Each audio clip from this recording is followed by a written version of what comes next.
What's up, guys? This is Sinister, my 1957 Bel Air that I built for my dad on a TV show, but it's not really the whole story. I started building this car back in 2010, a long time ago. My dad and I never finished it. I stole it from him, finished it on a TV show, and then gave it to him. Well, turns out this 650 horsepower monster is a bit much for my old man, and he about crashed this bad boy. So his wife said, hey, send it back. You're getting too old for this childish stuff. And here it is, back in my shop. Sinister is my baby once again. However, I've got a bit of a beef with it. Though she makes 650 horsepowers, this 502 cubic inch big block Chevy just is not my jam. I mean, it's nice. It's got all this fancy show stuff that we made for the TV show, carbon fiber accents. Ooh, look at that. Nifty serpentine march system on there. Holley EFI system. Got a 4L80E in the back with an E-Trans controller. So, I mean, it's a modern big block, but it's still a big block. And I think you guys probably know what I'm all about. LS Motors. That's right. We've got ourselves an LSA that we're going to toss in this bad boy with a 6-speed so that we're rolling for reals. No more of this automatic business. We're jamming and slamming through the gears. This is a pretty nice little motor that I whipped together a few years ago and never really had anything to do with it. So we've got a 6.0 iron block, punched out slightly with all kinds of nifty stuff inside of it. Gen 4, of course. Big ass cam, LSA blower on the top with the Lingenfelter, extra large pulley on it so we can get a little more boosticles out of it. But, you know, a mild motor, I'm going to say. It ought to be a ton of fun for old Sinister here, but it's time to bring this baby current, LS style. Mike, what are you digging into back here? Pull out the new clutch. Oh, so I got this here T56 from a buddy that he torched his clutch and, you know, never got around to fixing it. So I got a hell of a deal on it. Got myself a nasty little, oh boy, yep. You know what that means, right? Street driving be damned, we got pucks.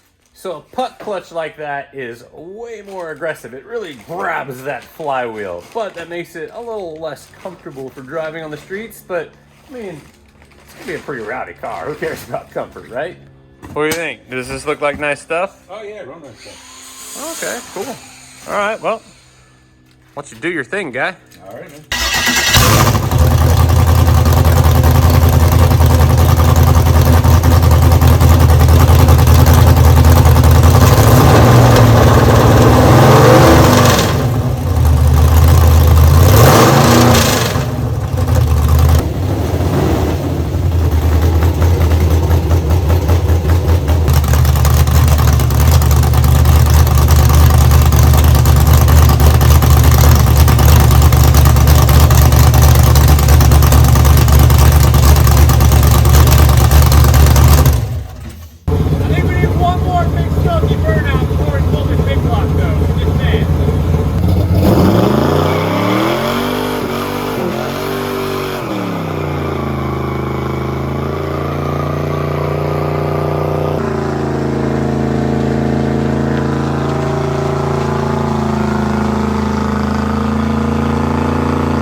Say bye-bye, Jenny!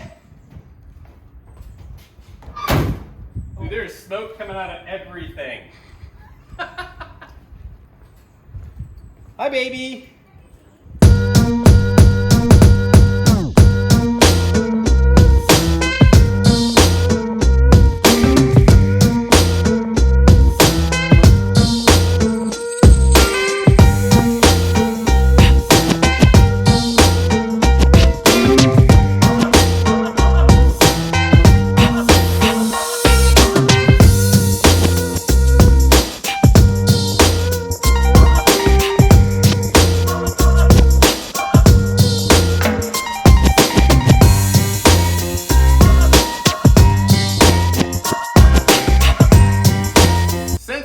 swapping over to an LS, the cooling system isn't exactly perfect for it. The little neck thingy is on the wrong side of the radiator, blah, blah, blah. Plus, my dad has upgraded his modules that he now builds for the Tri-5 Chevys. So, bam, we got a brand new one that's meant for the LS. What's the difference? I don't know. I haven't seen his new prototype yet. This is the first glimpse of the new hotness.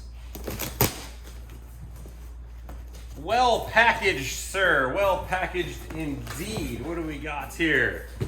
Whole lot of packing, some more packing, lots of stuff and things blocking my view. Goodness gracious. It's like he doesn't want these getting damaged. All right, let's see what we got here. That looks like a AC dryer. Yeah, we'll get to that. And okay.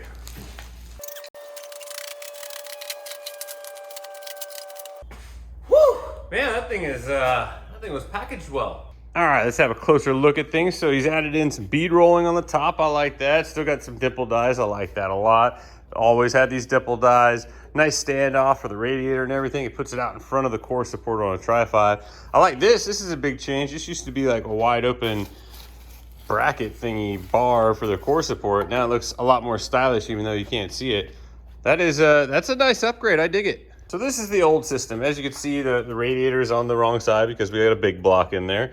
And, you know, other than that, it's a very similar design, except for there's more bead rolling for strength and only the 3 dimple dies in the middle. Down on the bottom, you can't see it, but it's just like wide open down there. So switching over to the enclosed part, I kind of like that. It looks a lot cleaner, even though it's not something that's normally visible. We're gonna give Sinister his first try with the new motor. Who knows, might blow up, might catch on fire. Big leak.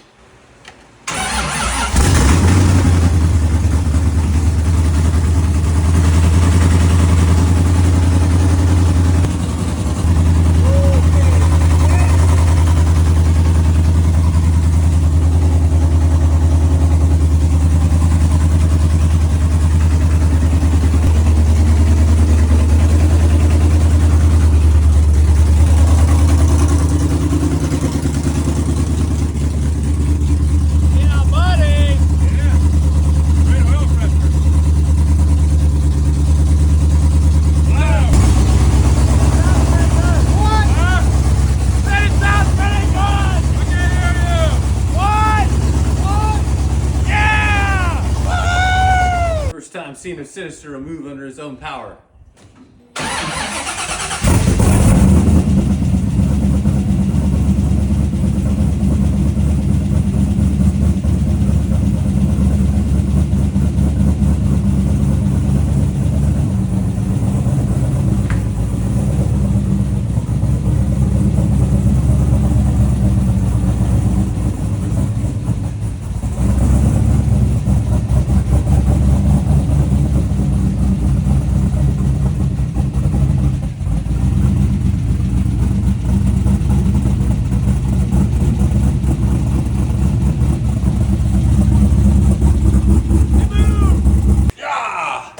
Old chunk of steel's the old drive shaft out of Sinister. Since we went with that LSA, I went over to my homies at Gulf Coast Driveshaft, and Shabamski, they made this badass aluminum shaft. Let's get it in there. It's so light.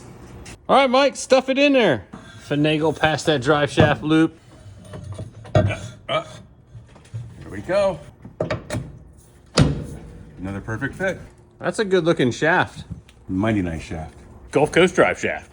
Number 1. Motor's in and mechanically Sinister is done. And let me tell you, Sinister is the appropriate name because this thing is bad to the bone, man. It will kill tires for days. However, I was never very happy with the finish on the car. We built this in a hurry for my father on a TV show a couple of years ago, and we didn't get it blocked 100% perfectly. It had a little bit of a wave to it. So Noah has painstakingly been wet sanding this thing down like crazy, and we are gonna rebase and re-clear the entire car so that it comes out perfectly flat. It is extremely rare to get a black car perfectly flat. It takes thousands of hours to get them absolutely flawless like you see at some of those high dollar places. This thing's gonna be pretty dang good, don't get me wrong, but we are not after absolute perfection here. We want a cool street car that looks amazing and blows everybody's mind when it absolutely blows their eardrums out because it is a monster. Now check in for the next video when we've got this thing gleaming out in the sun and you tell me how we did. Like and subscribe, check out all the rest of my videos. We'll see you guys in the next one.